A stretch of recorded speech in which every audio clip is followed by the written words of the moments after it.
Nu, ko tuvojas siltais laiks, kad jādodas izbraucienos pie dabas, pie jūras, vai arī kāda būdiņa mežā ir, kur ar elektroapgādi ir problēmas. Visiem jau zināms ir šādas powerbanks, ar ko var uzlādēt telefonu, kādas 1 līdz 2 reizēm pilnai uzlādēji, bet kur ir nepieciešama lielāka jauda pēc elektroenerģijas vai kaut ko nepieciešams darbināt, tur nāk iekšā lielais brālis, šāda veida baterija. Šo var saukt kā vēlas elektrostacija, powerbanka, baterija, kas nodrošina gan iespēju to uzlādēt vairākos veidos, gan arī izlādes iespējas vairākos veidos. Šī ir tieši EcoFlow River, varētu teikt, tā kā pirmā versija, šobrīd ir EcoFlow River 2, bet lielas tehniskas atšķirības tajās nav. Tā kā man tā bija pieejama, nolēmu izstāstīt, ko tad ar to var izdarīt, un tā kā tuvojas siltais laiks, kad visi dodas izbraucienos, iespējams arī šis varētu noderēt kādā reizē.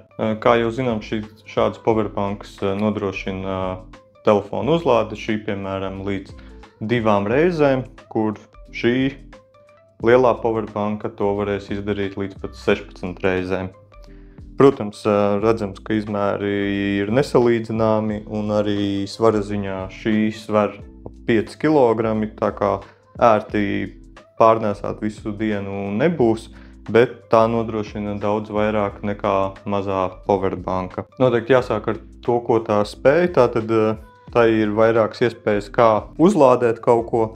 Kā redzams, ir vairāk USB porti, ir arī USB-C ports, kas nodrošina līdz 100 vatiem izvadi.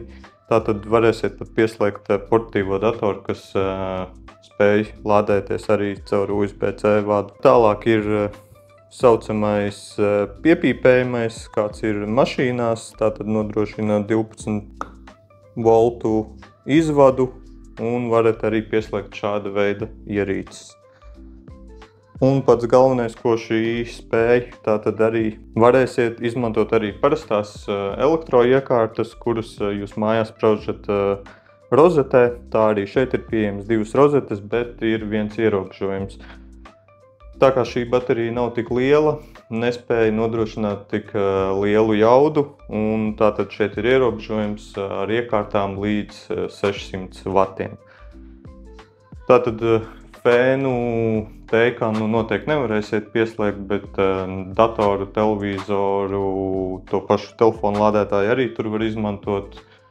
Jebkādas mazās ierīces varēsiet droši slēgt, kā arī lampas un tādas lietas.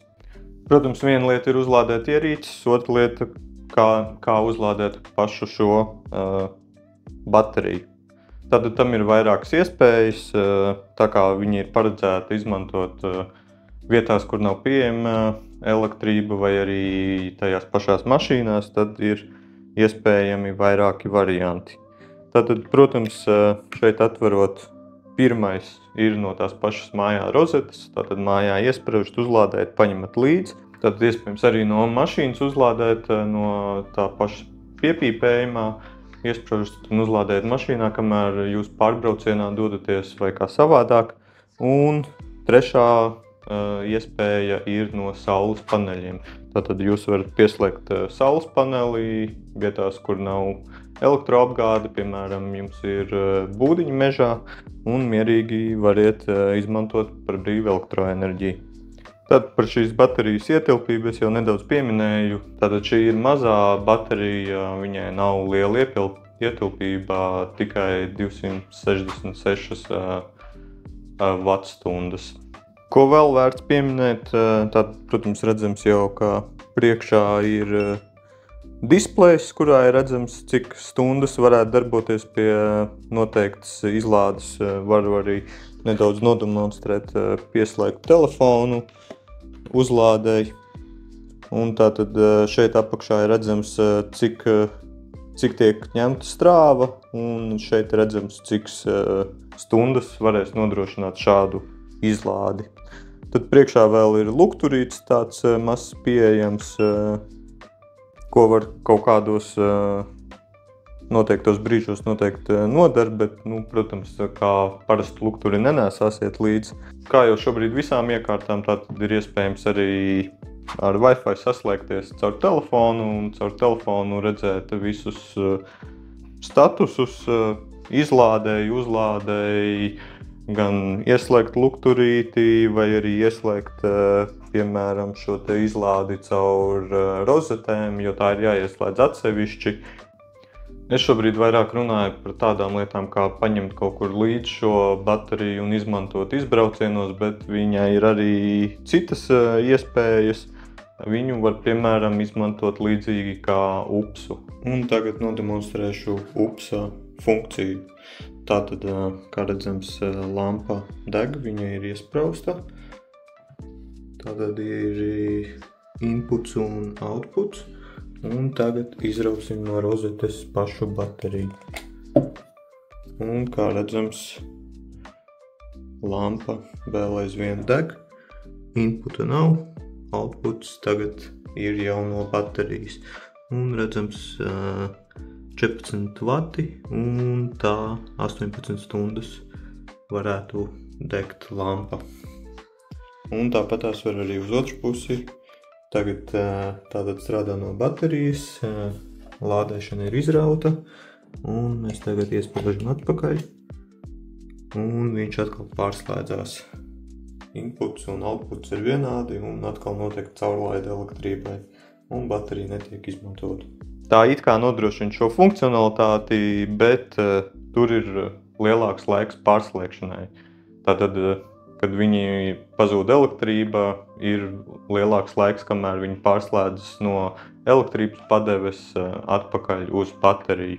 Tas noteikti kritiski ir tādām iekārtām, kas ir ļoti jūtīgas. Es pamēģināju uz savu stacionārā datorā, viss notika veiksmīgi, nebija nekādu pārāvumu, dators neizslēdzās, bet būtu jābūt uzmanīgiem šo izmantot kā upsu tādās iekārtās, kas ir ļoti jūtīgas pret elektrības raustīšanos un svārstībām.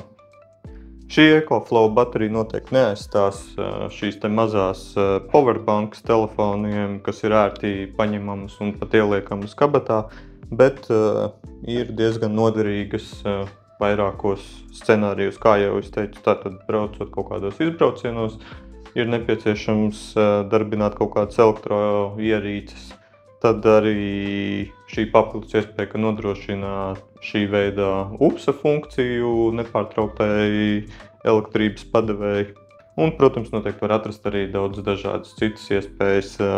Strādājot attālināti, varat doties izbraucienā kaut kur un strādāt brīvā dabā. Tas arī viss par EcoFlow River bateriju. Cerams, kaut ko interesantu un iepriekš nezinām izstāstīju. Un tiekamies nākamajos video.